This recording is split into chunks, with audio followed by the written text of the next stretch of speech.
Assalamualaikum warahmatullahi wabarakatuh.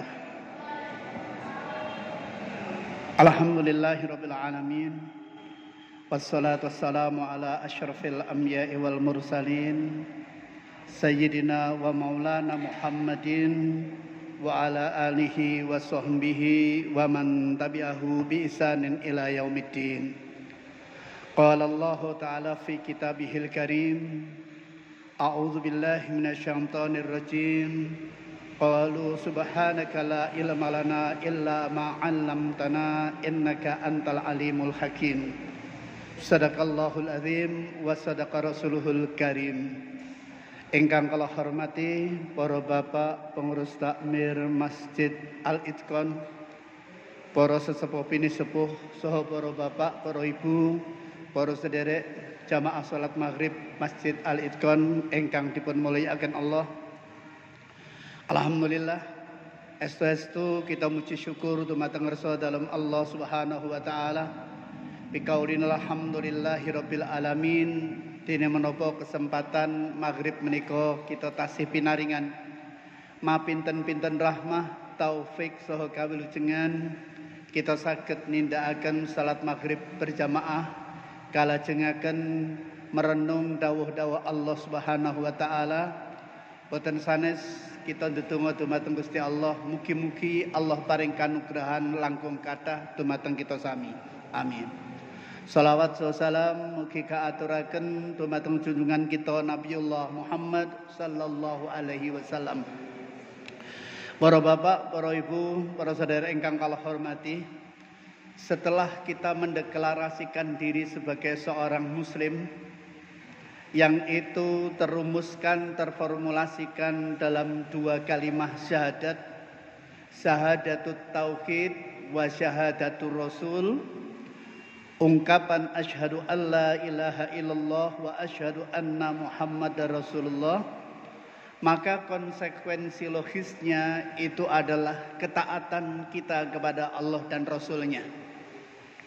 Artinya keislaman kita, syahadat kita itu adalah masih dipertanyakan manakala kita tidak taat kepada Allah dan tidak taat kepada Rasulnya. Dari sinilah Allah memerintahkan kepada kita yang tertuang dalam Quran surat An-Nisa ayat 59. A'udzu billahi minasyaitonir rajim. Ya ayyuhalladzina amanu atiiullaha wa atiiur rasul wa ulil amri minkum fa in tanaza'tum fi syai'in farudduhu ilallahi wa rasul in kuntum tu'minuna billahi wal yaumil akhir dzalika khairu wa ahsanu ta'wila. Ayat 59 dari Quran surat An-Nisa ini adalah memerintahkan kepada kita taat kepada Allah, taat kepada Rasul, dan taat kepada ulil amri. Menandakan bahwasanya persaksian kita itu harusnya adalah dibarengi dengan ketaatan. Syahadat kita itu kita wujudkan dengan ketaatan kita kepada Allah dan Rasulnya. Dari sinilah maka teringat dalam sebuah hadis Rasulullah sallallahu alaihi wasallam itu bersabda, taraktu fikum amrayn in tamassaktum bihima lan tadillu abada, kitaballah wa sunnata rasulih. Telah aku tinggalkan dua pusaka, telah aku tinggalkan dua perkara, kalian tak akan pernah sesat selama-lamanya. Intamasaktum bihima, selagi kalian itu berpegang teguh kepadanya, yaitu Al-Quran dan sunnah Rasulullah Muhammad sallallahu alaihi wasallam. Namun perlu dicatat bahwa ketaatan kita kepada Allah, ketaatan kita kepada Rasul ini adalah didasarkan pada cinta, didasarkan kepada kesadaran, disadarkan kepada keinginan untuk mendapatkan ridhonya. Artinya adalah dalam melaksanakan perintah itu adalah didasarkan harapan, didasarkan bagaimana kita itu untuk meraih cintanya. Sangat disayangkan manakala ketika kita beribadah itu adalah ada keterpaksaan. La ikraha fid din, qad tabayyana ar-rusdu minal ghayy. Faman yakfur bit-taghut wa yu'min billahi faqad istamsaka bil urwatil wuthqa lam fisama laha. Tidak ada paksaan dalam agama. Meski ayat ini kalau kita telusur adalah didasarkan sebuah peristiwa, artinya adalah di sana ada sababun nuzul, bahwa ada seorang muslim yang saat itu mempunyai 2 anak yang masih mempunyai agama selain Islam. Kemudian sahabat tadi bertanya, bolehkah kami ya Rasulullah untuk memaksa 2 anak saya untuk memeluk agama Islam? Maka turunlah Quran surat Al-Baqarah ayat 256 ini. Meski demikian itu juga memberikan pesan penting, betapa dalam beribadah kepada Allah itu adalah didasarkan pada cinta, didasarkan pada kesadaran, didasarkan untuk mendapatkan rahmah, mendapatkan ridho Allah Subhanahu wa taala. Yang namanya cinta tentu ada harapan.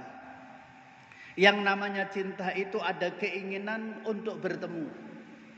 Demikian juga cinta kita kepada Allah. Itu adalah ada keinginan kuat untuk bertemu dengan Allah Subhanahu wa taala. Saya katakan itu adalah keinginan kuat untuk bertemu. Itu adalah kita bisa lihat dalam Quran surat Al-Kahfi ayat yang terakhir, ayat yang ke-110. Faman kana yarju liqa'a rabbih falyamal amalan shaliha wala yusyrik bi ibadati rabbih ahada. Maka barang siapa yang mengharap pertemuan dengan Tuhannya. Jadi sebenarnya saat kita itu menghadapi kematian, itu adalah pintu masuk untuk bertemu dengan Allah Subhanahu wa taala. Yang bagi seorang mukmin itu adalah sangat diharapkan. Kalau seorang itu menginginkan pertemuan dengan Tuhannya, fal ya'mal amalan sholiha, maka hendaklah dia itu beramal amal yang salih. Wala yusyrik bi ibadati rabbi ahada. Dan jangan sekali-kali menyekutukan Allah dalam beribadah dengan sesuatu pun. Para mufassir menerangkan bahwa ayat ini dalam beribadah itu diperintahkan untuk ikhlas.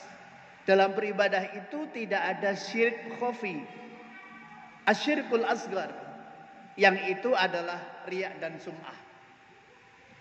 Riya itu adalah mengamalkan amalan-amalan ukhrawi untuk kepentingan duniawi. Itu kalau mengacu kepada apa yang disampaikan oleh Hasan Basri, seorang mutasawwif. Kita kelihatannya itu adalah mengamalkan amalan ukhrawi, tapi sebenarnya ujung-ujungnya adalah untuk mendapatkan keuntungan duniawi. Ingin disanjung, ingin dipuji. Ini adalah riya. Riya itu berasal kata ro'a. Ro'a itu artinya lihat.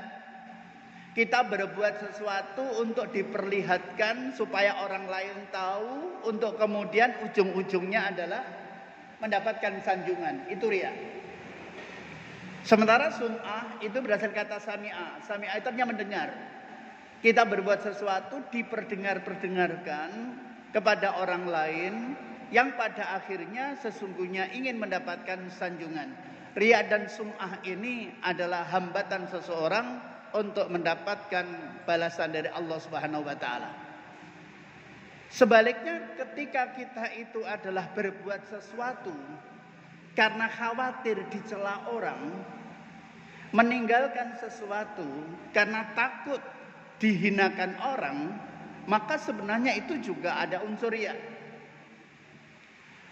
Kita berbuat baik untuk dipuji orang.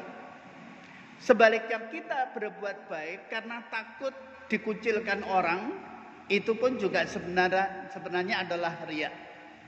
Maka Bapak Ibu yang dimuliakan oleh Allah, dalam Islam itu dibutuhkan kesadaran. Kesadaran akan pentingnya beribadah. Tidak ada unsur keterpaksaan. Allah tidak menghendaki seorang hamba itu dalam beribadah karena terpaksa. Tidak. Entah terpaksa karena takut dicela orang, terpaksa karena ingin dipuji orang. Allah tidak menghendaki yang demikian itu. Dalam beribadah kita dituntut atas dasar kesadaran bahwa kita ingin mendapatkan ridhonya. In ahsantum li anfusikum wa in asatum falaha. Kalau kamu itu berbuat baik, kalau kamu itu berbuat ihsan, pada hakikatnya kamu berbuat ihsan untuk dirimu sendiri, bukan untuk Allah. Sebaliknya ketika kamu itu berbuat salah, berbuat jahat, maka sanksinya, hukumannya itu juga kamu sendiri yang merasakannya. Artinya adalah bahwa kita beribadah itu atas kesadaran untuk mendapatkan ridhonya, bukan atas dasar keterpaksaan. Demikian juga kita tahu dalam Quran surat Ar-Rahman, hal jazaa'ul ihsan illal ihsan. Tidak ada balasan kebaikan kecuali kebaikan pula. Hadis qudsi itu dengan tegas mengatakan, andai saja penduduk bumi, langit dan seisinya itu beribadah kepadaku, tidak akan pernah menambah kemuliaanku. Sebaliknya, andai saja penduduk bumi, langit seisinya itu ingkar kepadaku, itu adalah juga tidak akan mengurangi kemuliaanku. Ini adalah menegaskan dalam beribadah itu benar-benar atas dasar kesadaran diri untuk mendapatkan ridhonya, bukan atas dasar keterpaksaan. Bapak Ibu yang dimuliakan oleh Allah, saya katakan tadi bahwa cinta mengantarkan seorang itu berharap pertemuan, mengharapkan pertemuan dengan Allah Subhanahu wa taala. Tapi bagaimana dengan orang-orang yang ingkar? Maka di dalam Quran surat yang juz yang pertama, juz yang ke-30 itu, surat yang pertama, amma yatasaalun, surat An-Naba itu, di sana dikatakan ayat yang ke-27, innahum kanu la yarjuna hisaba. Innahum kanu la yarjuna hisaba. Ini adalah kebalikan dari orang-orang yang baik tadi. Kalau dalam Quran surat Al-Kahfi ayat 110 itu adalah membicarakan bagaimana keadaan jiwa orang-orang yang baik, di mana mereka menginginkan pertemuan, mengharapkan pertemuan dengan Tuhannya. Maka di dalam Quran surat An-Naba itu adalah bagaimana kondisi kejiwaan seseorang yang ingkar kepada Allah, yang mereka hidupnya adalah penuh dengan pemenuhan kebutuhan nafsu, yang mereka itu hanya mengikuti hawa nafsunya, mereka ingkar kepada Allah. Maka disebutkan innahum kanu la yarjuna hisaba. Mereka tidak menginginkan hisab. Kenapa? Karena hisab itu adalah sesuatu yang menakutkan.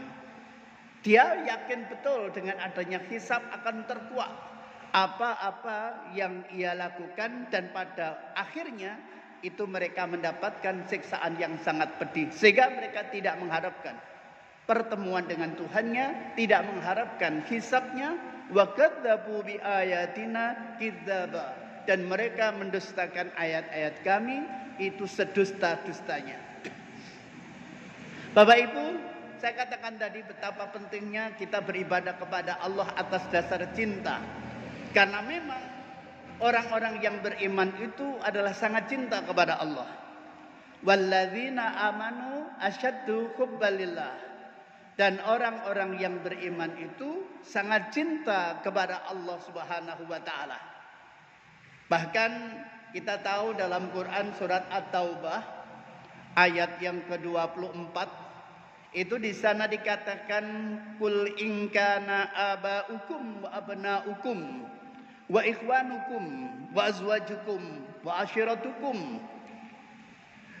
Katakanlah, in kana abaukum, apabila bapak-bapak kamu, anak-anak laki kamu, teman-teman kamu, suami atau istri, pasangan-pasangan kamu, wa ashiratukum, dan juga keluarga kamu, wa amwal, iqtaraftumuhuma, dan harta yang kamu usahakan. Iqtaraftumuha, itu dalam tafsir dikatakan iktasabuha, harta yang kamu usahakan. Wa tijaratun tahsawna kasadaha, demikian juga perniagaan yang kamu khawatir, kamu takut akan kerugiannya. Wa masakinu taradawnaha, demikian juga yang namanya rumah-rumah kamu yang kamu cintai. Ahabba ilaikum minallahi wa rasulihi wa jihadin fisabilihi, itu lebih kamu cintai daripada Allah, Rasul, lebih kamu cintai daripada jihad di jalannya. Maka Allah mengatakan fatarabbasu hatta ya'tiyallahu bi amri, tunggulah. Dalam tafsir dikatakan fatundiru, tunggulah, hatta ya'tiyallahu bi amri, sampai Allah mendatangkan perintahnya. Wallahu la yahdil qaumal fasikin, dan Allah tidak mencintai orang-orang yang berbuat fasik. Setahu saya ayat ini, Quran surat At-Taubah ayat 24 itu adalah turun dalam konteks perintah hijrah, di mana kaum muslimin saat itu ada juga yang enggan untuk hijrah. Mereka lebih asik, mereka lebih cinta, mereka lebih nyaman hidup di Mekah.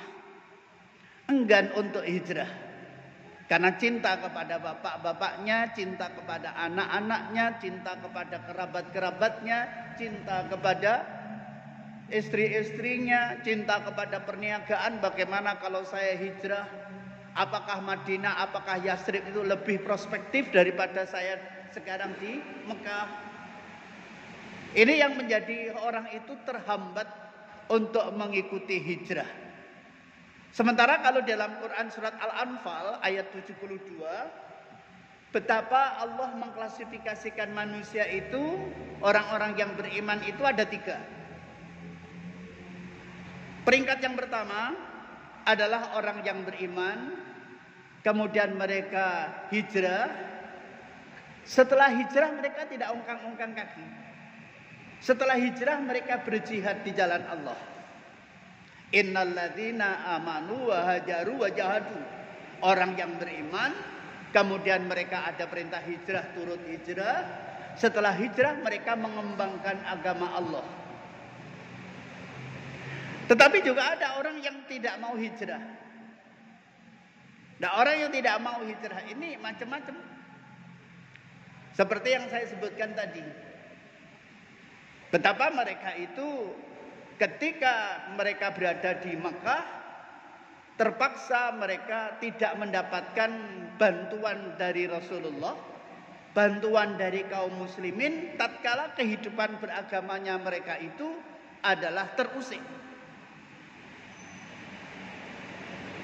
Fama alaikumun nasru, tidak ada kewajiban kamu untuk memberikan pertolongan kepada mereka, kecuali kalau itu atas dasar mitsaq, atas dasar ada perjanjian. Bapak Ibu yang dimuliakan oleh Allah, maka sesungguhnya betapa kita itu adalah mengedepankan cinta kepada Allah di atas cinta yang pada yang lain.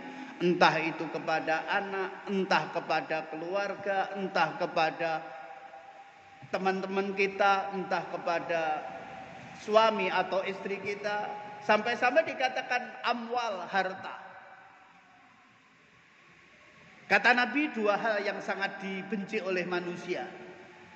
Yang pertama adalah maut. Namanya kematian itu semua orang benci. Kalau ada orang yang nggak benci pada kematian, itu dipertanyakan. Nyatane enek corona ya padha wedi kabeh. Masjid-masjid pada ditutup kan gitu kan. Iya kan? Ya itu normal-normal saja. Tetapi jangan sampai kemudian ketaatan kita kepada Allah, kecintaan kita kepada Allah itu dikalahkan oleh kecintaan kita kepada jiwa itu sendiri. Saya katakan begitu, kenapa? Di dalam kajian hukum Islam itu ada doruri, ada tahaddi, ada taksini. Kalau bahasa sederhananya meskipun tidak tepat sama sekali, mirip-mirip lah. Itu ada yang primer, ada yang sekunder, ada yang tertier. Nah, yang doruri itu, emergensi itu adalah 5 hal yang sangat dilindungi oleh Islam. Yang itu adalah harus kita pegang. Itu ada skala prioritasnya. 5 hal yang doruri, yang disebut emergensi, yang pertama itu adalah agama. Yang kedua itu adalah jiwa. Yang ketiga itu adalah akal. Yang keempat itu keturunan. Yang kelima itu harta. Itu harus berdasarkan skala prioritas. Tidak boleh dibolak-balik. Pertama harta dulu. Kemudian yang kedua keturunan. Yang ketiga sakepe naik. Tidak. Setahu saya itu ada skala prioritasnya. Yang pertama itu agama. Agama itu menempati ranking pertama daripada jiwa. Oleh karena itu, agama memerintahkan atau membolehkan lenyapnya nyawa, hilangnya jiwa karena kita membela agama. Saya lagi katakan bahwa agama itu menempati ranking pertama. Oleh karena itu, agama membolehkan lenyapnya nyawa, hilangnya jiwa karena membela agama. Disitulah kita perang. Ajaran-ajaran semacam inilah Bapak Ibu yang seringkali itu lebih ditakuti oleh Barat daripada ketakutan mereka terhadap komunis. Betapa tidak mereka takut kepada kebangkitan Islam. Karena orang Islam itu nyawa itu tidak ada artinya kalau dibandingkan dengan cintanya kepada Allah Subhanahu wa Ta'ala. Beda dengan tentara Barat, itu hitung-hitung. Tapi kalau Islam kan tidak. Ish kariman au mut syahidan. Hiduplah kamu dalam keadaan mulia. Atau kalau enggak, matilah kamu dalam keadaan syahid. Ini jangan dikira tidak menakutkan dunia Barat. Maka saya pernah membaca sebuah buku itu dikatakan begitu. Ketakutan Barat itu tidak setakut mereka terhadap kebangkitan Islam. Nekat tok bang Islam. Iya toh? Nah ini. Yang pertama adalah agama. Termasuk di dalamnya adalah ketika perintah hijrah. Itu semuanya adalah dalam rangka membela agama sebagai bukti cinta kita kepada Allah. Yang kedua, jiwa. Jiwa itu menempati ranking di atas akal. Saya katakan tadi agama, jiwa, akal. Misalnya ada kasus kecelakaan. Ada kasus kecelakaan kemudian itu si malakama. Kalau ditolong, urip. Ada kemungkinan untuk hidup. Tapi maaf, jadi kembang bayang. Memori hilang. Toleh tok. Itu harus dipertahankan. Ora oleh terus alah pateni jarne rata diopeni. Iku paling-paling ya dadi kembang bayang, repotnya awake dhewe, ngentek-ngenteki, entek sawah, entek omah, enggak bisa gitu. Itu yang kedua adalah jiwa. Yang ketiga akal. Karena akal lah maka Islam itu melarang namanya khomer. Setahu saya bahaya khomer itu lebih bahaya daripada narkotika. Tapi bener ya mbuh mungkin ora tau ngombe narkotika, ya ora tau ngombe khomer, itu jarene wong. Yang jelas itu semuanya jelek. Yang ketiga, yang keempat adalah keturunan. Urut Pak itu. Yang namanya keturunan itu sangat dibela, sangat diperhatikan dalam Islam. Oleh karena itu kita tidak boleh, maaf, hidup bebas. Kita tidak boleh membujang. Membujang di sini beda karo wong payu. Liku-liku laki-laki yang tak laku-laku penuh luka-luka. Bukan seperti itu. Hidup membujang karena memang tidak ingin menikah. Didasarkan pada satu hadis, naha Rasulullah sallallahu alaihi wasallam anit tabattul. Fa inni mukatsirum bikumul umam yaumal qiyamah. Yang artinya Rasulullah sallallahu alaihi wasallam itu melarang kita untuk membujang. Membujang dalam arti mengikuti sistem kependetaan atau rohbaniyah. Rohbaniyah, para pendeta, para pastor maksud saya, para pastor itu kan tidak menikah. Itu tidak boleh. Fa inni mukatsirum bikumul umam, karena saya itu kata Nabi berlomba-lomba di antara para nabi, mana di antara kami yang paling banyak umatnya. Tentu di sini banyak di sini harus diimbangi dengan kualitas. Tidak sekedar dari sisi kuantitas. Oleh kita punya anak yang banyak. Bahkan Nabi mengatakan nikahilah olehmu perempuan-perempuan yang al-wadudul walud. Al-wadud itu setahu saya itu yang penuh cinta kasih. Al-walud itu yang paling banyak anaknya. Tapi juga tolong itu tidak kemudian ditekankan betapa kita punya anak banyak tapi terabaikan pendidikan dan kesejahteraannya. Tidak begitu maksudnya. Karena di dalam satu pesan Allah mengatakan wal yakhshal ladzina law taraku min khalfihim dzurriyyatan di'afan khafu alaihim wal yattaqullah wal yaqulu qawlan sadida wal yaqulu qawlan sadida. Hendaklah mereka itu khawatir meninggalkan anak keturunan generasi sepeninggal mereka itu generasi yang lemah. Meskipun Quran surat An-Nisa di sini adalah dalam konteks mawaris, namun dalam konteks yang lebih luas, bagaimana kita itu mempunyai generasi atau menyiapkan generasi yang kokoh, generasi yang kuat, generasi yang berakidah shahihah, berakhlakul karimah, kuat fisiknya, kuat ekonominya, sehingga kehadirannya di muka bumi itu adalah benar-benar diperhitungkan, bukan generasi yang lemah. Seperti yang disinyalir oleh Rasul, nanti ada saatnya umat Islam itu bagaikan buih dalam samudra. Oh, akeh tapi gak berkualitas. Rupiah, pilpres, utuk. Pilkada, utuk. Bar ditinggal, gak diopeni. Syukur ini. Bapak Ibu yang dimuliakan oleh Allah, disinilah arti pentingnya kita menyiapkan generasi yang kuat. Itu keturunan. Karena keturunan maka Islam melarang mengadopsi anak. Di mana menurut hukum adat yang namanya adopsi itu bisa menghalalkan apa yang diharamkan oleh Allah. Bisa mengharamkan apa yang dihalalkan oleh Allah, bisa menghalalkan apa yang diharamkan oleh Allah. Saya mengadopsi anak perempuan. Kebetulan anak kandung saya laki-laki. Yang tadinya itu adalah dia boleh dinikahi anak saya, tapi karena perempuan tadi menjadi adopsi saya, maka dia haram buat anak laki-laki saya. Bagaimana cara keluarnya? Saya pernah baca dalam buku Perbandingan Madhab, di mana itu dikata pengantari oleh Dr. Ismua.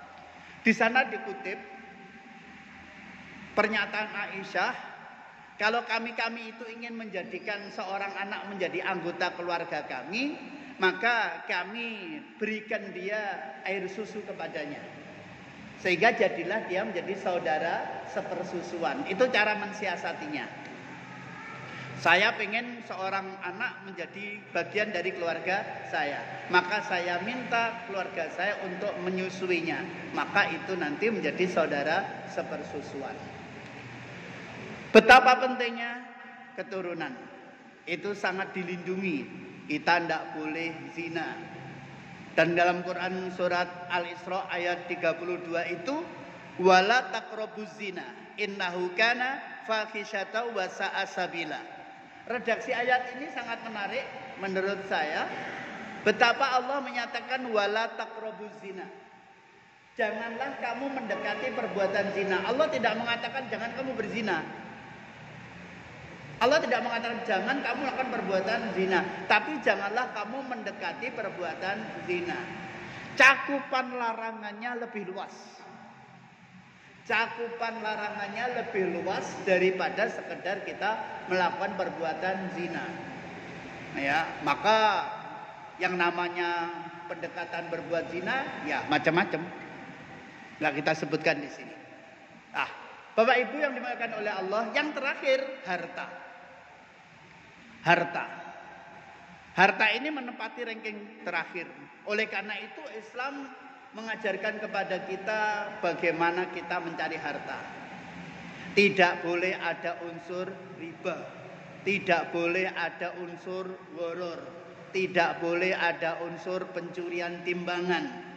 Itu ketika masih hidup. Ketika seorang itu meninggal, betapa harta ini juga dilindungi. Yaitu bagaimana kita membagi waris. Siapa yang mendapatkan setengah, siapa yang mendapatkan sepertiga, siapa yang mendapatkan seperenam. Begitu rincinya. Bahkan kalau kita perhatikan, maka mawaris itu adalah salah satu dari hukum-hukum yang terinci dalam Al-Quran. Artinya apa?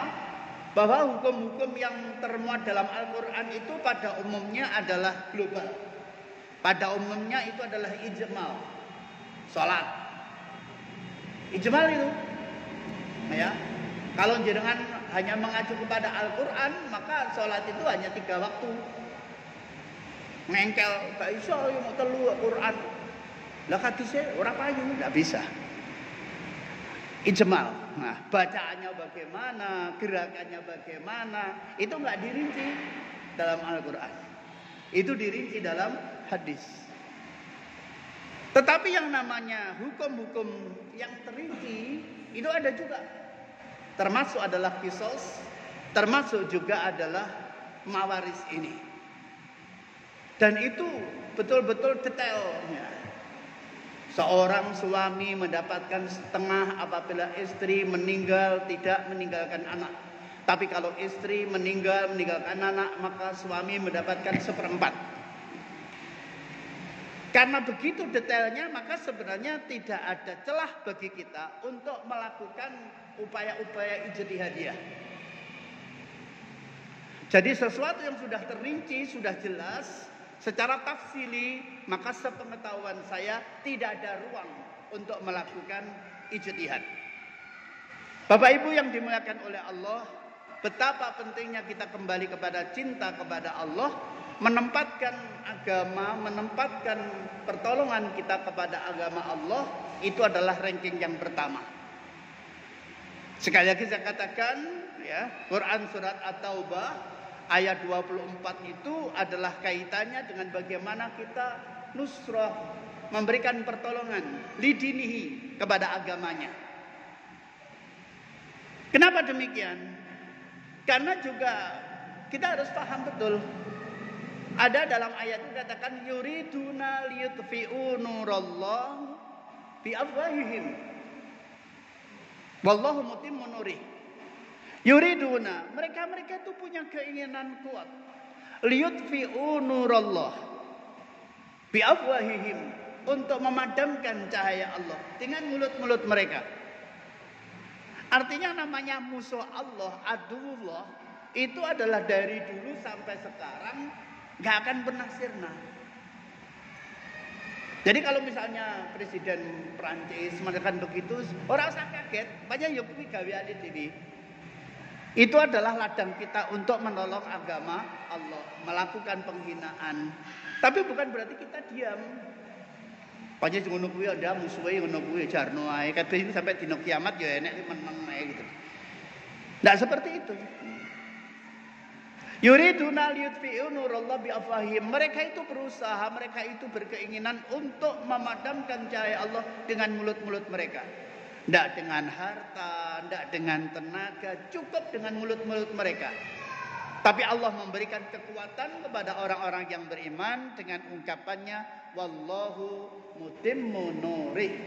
Allah menyempurnakan cahayanya. Nah, ketika kita itu menolong agama Allah, itu karena didasarkan pada cinta kepadanya. Bapak Ibu yang dimuliakan oleh Allah, kecintaan kepada agama itu memang seringkali menjadikan seorang itu rela sebagai martir, rela menjadi syahid, rela menjadi apa yang namanya pembela agama. Ini bedanya antara agama dan filsafat. Itu kata H.M. Rosidi, itu begitu.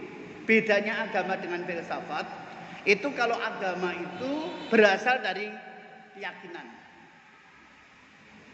Tapi kalau filsafat itu berangkat dari keraguan-raguan. Yang namanya agama, terlepas agama itu baik atau buruk, benar atau salah, itu didasarkan pada keyakinan, doktrin, dogma. Terlepas agama apa saja, agama Kristen, meskipun itu kalau mereka itu mau mempelajari lebih jauh, sebenarnya juga akal nggak bisa menerima. Tapi karena sudah dogma, karena itu sudah ajaran, itu doktrin, mereka sulit untuk diluruskan.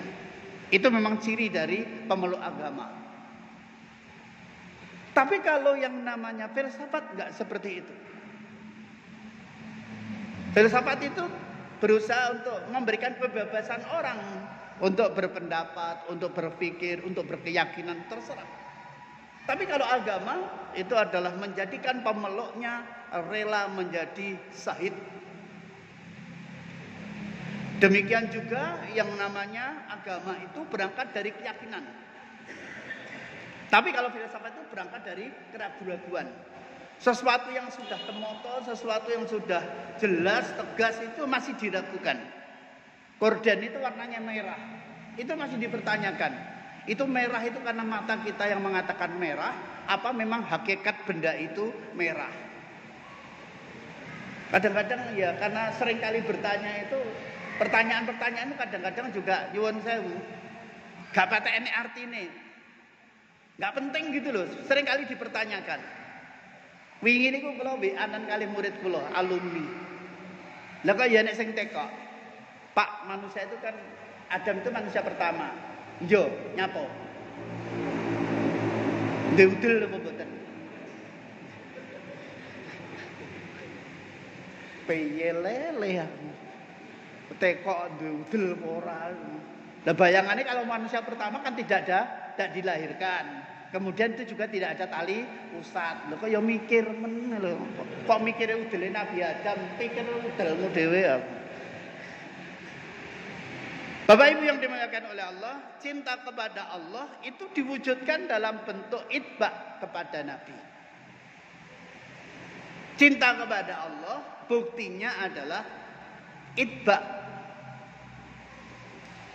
Disinilah Ali Imran ayat 31 menegaskan a'udzubillahi minasyaitonirrajim qul in kuntum tuhibbunallaha fattabi'uni yuhibbukumullah wa yaghfir lakum dzunubakum wallahu ghafurur rahim.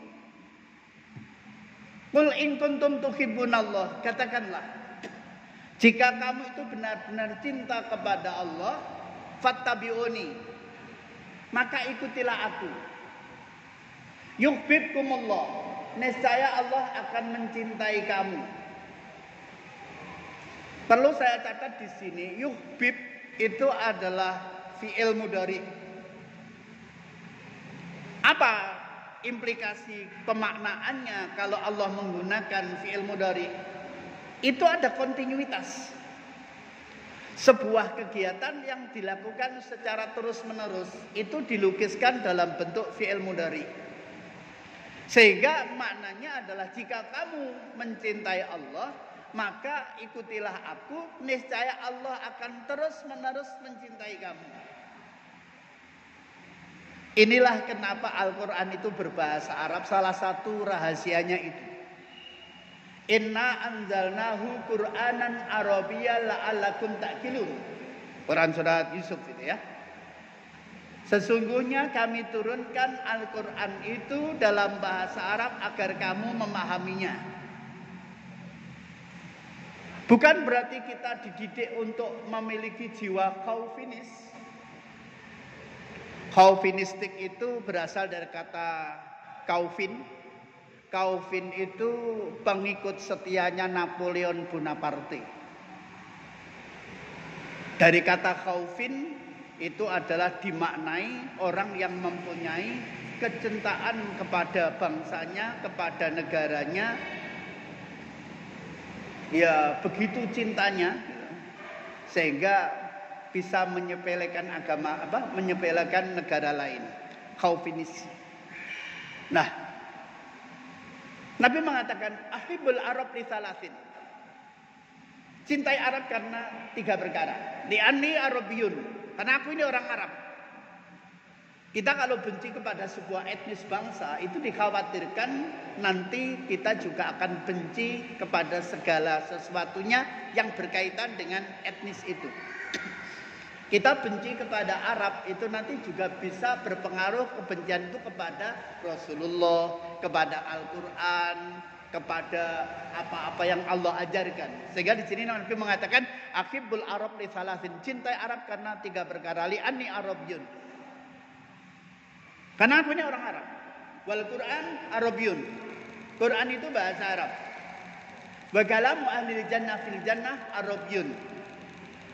Percakapan penghuni surga di surga adalah bahasa Arab.